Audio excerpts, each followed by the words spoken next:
설명을 드려보겠습니다. 내용을 한번 들어보시고 이해를 해주시면 좋을 것 같아요. 자, 병행 수입이 첫 번째 나오게 된 배경이 뭔지를 설명해 보면 일단 이거죠. 저희가 알고 있는 것 중에 뭐가 있을까요? 리바이스. 지금은 잘 안 입죠. 리바이스 많이 안 입는 것 같은데 옛날에는 많이 입었었어요. 리바이스 코리아 이렇게 있다고 생각을 해보겠습니다.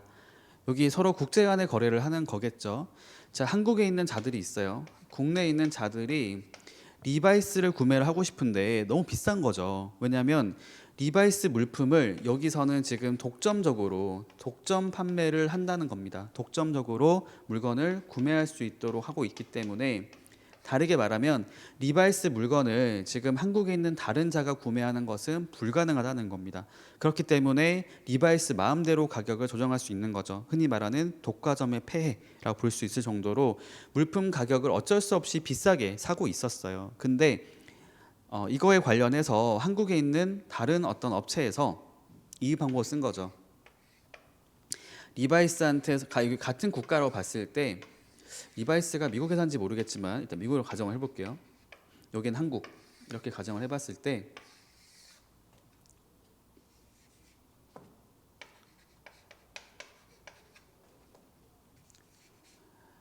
지금 한국에 있는 업체가 리바이스한테 직접적으로 물건을 구매하는 것은 안 된다라고 하고 있으니, 이건 어떨까? 미국에 있는 그 리바이스가 국내 판매는 막지 않았을 것 같은데, 리바이스에 있는 리바이스로부터 여기 미국에 있는 다른 업체가 물건을 구매를 한 다음에 이걸 이렇게 보내주면 되지 않을까라고 얘기를 한 거예요.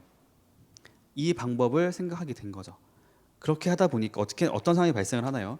리바이스 코리아 입장에서는 자신이 상표를 갖고 있는데 불구하고, 그러니까 독점 판매권을 갖고 있는데 불구하고 한국에 자기랑 같은 물품이 똑같이 수입이 되고 있는 거예요. 여기 똑같이. 그래서 괘씸하죠. 왜냐하면 자신은, 그러니까 이것은 둘이 지금 뭐 본사 간의 관계라고 했을 경우에는 뭐 얘랑 같은 회사로 볼 수 있기 때문에 뭐 그렇게까지 뭐 어떻게 생각할지 모르겠지만, 서로 다른 회사라 생각해 볼게요. 제3의 어떤 회사다. 그러면 독점 판매권을 구매를 했을 거잖아요. 별도로 내가 어떤 그 대가에 대해서 돈을 지급하고 했을 텐데, 한국에 있는 다른 업체가 그냥 물건을 사고 있단 말이죠. 구매를 하고 있단 말이에요. 그럼 굉장히 이제 불쾌하잖아요. 당연히 이거에 대해서 소송을 제기하게 됐습니다. 이거에 대해서 이제 한국 세관에다가 이 수입 자체를 막아달라라고 말을 하게 된 것이고, 일단 이 당시에는 이거는 상표권 침해로 봐서 얘는 수입을 막았어요. 수입 금지.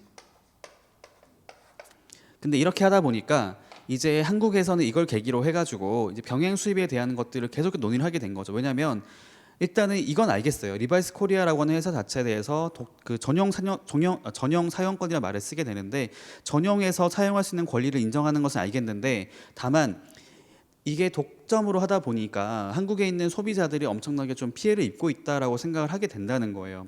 여기 있는 한국에 있는 구매자들도 리바이스를 입고 싶은데 비싼 가격에 따라서 구매하는 게 어렵다라고 말을 하고 있으니, 이거를 무조건적으로 막지 말고 조금 허용을 해주자, 제한적으로 허용을 하자라고 이제 입장이 바뀌게 된 겁니다. 그러다 보니까 이거에 대해서 이제 허용을 하는 조건이 나오게 된 거죠.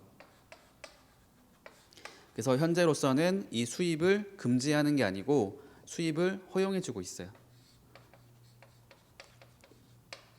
단 조건이 있습니다. 조건. 무조건 허용하면 안 되겠죠. 조건이 제가 크게 두 가지로 말씀드려 볼게요. 첫 번째가 뭐냐면 동일인 관계일 경우. 두 번째로는 동일인이 아닐 경우. 이렇게 나눠서 말씀드려 볼게요. 얘는 허용. 얘는 어떤 조건을 가지고 있냐면, 수입되었을 때 수입 실적이 있으면 허용. 이렇게 말했습니다. 자, 일단은 이거를 이해하려면 먼저 이거를 봐야 돼요. 그러면은 자, 병행 수입이라고 하는 것들이 어떤 물품에 대해서 인정이 되는 건가요? 무조건 다 되는 건가 말을 해봤을 때, 일단 이것을 허용하는 취지가 뭔지를 먼저 말을 해봐야 돼요. 이해를 해봐야 됩니다. 취지. 이게 가장 핵심 용어예요. 진정 상품. 대해서 일단 확인이 가능해야 된다. 진정 상품이 뭘까요? 다르게 말을 써보면 진품, 정품, 반대말로 말하면 가짜, 뭐 다른 말로는 짜가 이렇게 말을 쓰죠. 가품, 예, 정품을 말을 한다는 겁니다. 이게 지금 무슨 말을 하는 거냐면 진정 상품에 해당이 되면 어쨌든 이렇게 물건을 가지고 와서 국내 판매를 하거나 아니면 여기 있는 그 리바이스의 그 현재 있는 다른 제3자가 구매해서 물건을 보낸 거랑 어차피 같은 물품 아니냐라고 본다는 거죠. 조건이 그거예요. 진정 상품에 한해서만 물건을 인정하겠다는 겁니다. 왜냐하면 어쨌든 물품을 수입해서 국내로 반입을 한다는 것은 우리나라 국민이 소비하거나 사용을 한다는 거 전제로 한다는 거잖아요. 근데 그 사용하는 물품 자체가 진정성 있는 물품이어야 한다는 거죠. 흔히 말하면 가품, 상표권을 침해해서 들어오는 어떤 가짜 물품의 경우에는 이거는 국내 유통 자체를 당연히 인정하지 않게 되는 것이고, 그것이 아니라 뭐 기본적으로 진정 상품이라고 했을 경우에는 국내에서의 어떤 소비자들을 위해서 이렇게 허용을 해준다라고 이해하시면 돼요. 다만 이 진정 상품에 대한 것들 중에서도 여기 보시는 것처럼 조건이 이거죠. 원래 지금 상표권자라고 했을 때 상표에 대한 그 권리를 갖고 있는 자, 이걸 제가 상표권 권리자 이렇게 써볼게요. 여기가 이제 어떤 전용 사용권자 이렇게 말을 써보겠습니다. 뭐 다르게 말을 써보면 여기를 상표권자라고 말했을 때는 여기는 상표권을 구매할 수 있는 권리를 갖고 있는 자 이렇게 말할 수 있겠죠. 자, 기본 전제가 뭐냐면 여기 있는 권리자와 전용 사용권자가 첫 번째는 동일인 관계일 경우는 상관없다고 보는 거예요. 뭐냐면 어차피 너네 같은 회사잖아. 그러니까 너네 이것은 어차피 얘가 이렇게 물건을 파는 거랑 이렇게 물건을 파는 거랑 똑같지 않냐고 보는 거예요. 어쨌든 너네는 이득을 보잖아 이렇게 보는 거죠. 상표권자 입장에서는 내가 지금 여기 리바이스 코리아 같은 어떤 한국에 있는 지사를 통해서 물건을 독점 판매하는 거랑 그냥 어쨌든 너네 나라에 있는 것을 판매를 해가지고 이렇게 국내로 수입이 되는 거랑 어쨌든 똑같이 물건 파는 거 아니냐라고 본다는 거예요. 그러니까 넌 어차피 이득을 본 거잖아. 그렇기 때문에 동일인 관계가 있다고 했을 경우는 상표권에 대한 그 어떤 권한 자체를 인정하지 않겠어라고 하는 거죠. 그래서 서로 간에 동일인 관계를 갖고 있으면 바로 허용을 해줍니다. 아까 말씀드렸죠. 진정 상품인 것을 조건으로 해서 물품 자체가 진짜가 맞다면 그거에 대해서는 동일인 관계를 갖고 있을 때는 반드시 허용을 해준다라는 거죠. 무조건 허용을 해주겠다. 반대로 동일인 관계가 아닐 수도 있어요. 그렇죠? 서로 독립적인 관계. 참고로 말씀드릴게요. 동일인 관계가 뭐냐면 뭐라고 말했을까요? 이렇게 말하면 조금 이해가 갈까요? 특수 관계자하고 조금 유사합니다.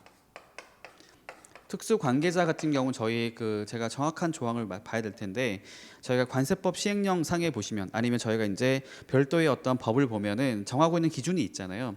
다음의 경우에는 특수 관계가 있는 것으로 본다라고 해가지고 뭐 어떤 한쪽이 다른 상대방을 지배할 수 있는 그런 구조를 갖고 있다거나 아니면 본질상 간의 관계가 있다 이렇게 나오는 거 있잖아요. 정확히 말하면 동일인 관계라고 하는 것은 그 주식을 30% 이상을 소유하고 있으면 된다고 나와 있어요. 등 기본적으로는 본지사 간의 관계는 무조건 여기 나와 있는 동일인 관계로 보고 있습니다. 그러니까 쉽게 생각하면 특수 관계라고 했을 경우에는 그 권한 자체를 어차피 얘가 판매해서 이득을 보나 얘가 판매해서 이득을 본 건 똑같은 걸로 간주해서 병행 수입 자체를 허용해 주겠다는 거예요. 두 번째가 뭐냐면 동일인 관계가 아니라고 했을 경우는 일단은 어떤 말을 하는 거냐면 수입한 실적이 존재하는 경우에 허용을 해주겠다라고 합니다. 자, 무슨 말을 하는 거냐면 이거예요. 여기 있는 이 자가, 그러니까 수입하는 자가 어차피 수입을 했을 때도 여기 수입을 해서 국내에서 지금 별도 추가 가공을 하지 않는다고 했을 경우에 무슨 말을 하는 거냐면 이렇게 들어와서 판매되는 물품이나 이렇게 들어와서 판매되는 물품이나 같은 걸로 보여지면 생각이 들면 걔는 인정해주겠다는 거예요. 반대로 말하면 안 된다는 거겠죠. 자, 여기 있는 이 동일인 관계가 아닌 자가 국내에서 제조 가공을 추가로 했다. 그 말이 뭐냐면 여기 제조 가공해서 판매되는 물품하고 이렇게 수입된 물품하고는 같은 물품이 아닌 거죠. 그죠? 기본 전제가 이거잖아요. 이미 완성된 물품을 수입하는 경우에는 허용해줄게라고 하는 거거든요. 어차피 물품 같으니까. 근데 별도로 지금 국내에서의 추가적으로 이렇게 제조를 한다라고 하는 것은 그렇게 제조돼서 판매되는 물품하고 이렇게 수입해서 왔던 물품하고는 같은 걸로 보지는 않겠다는 거예요. 그렇기 때문에 기본 전제가 뭐였습니까? 진정 상품이어야 한다고 했잖아요. 같은 물품이어야 한다. 그렇지 않기 때문에 병행 수입을 허용하지 않겠다. 전체 이해 가시죠? 이거를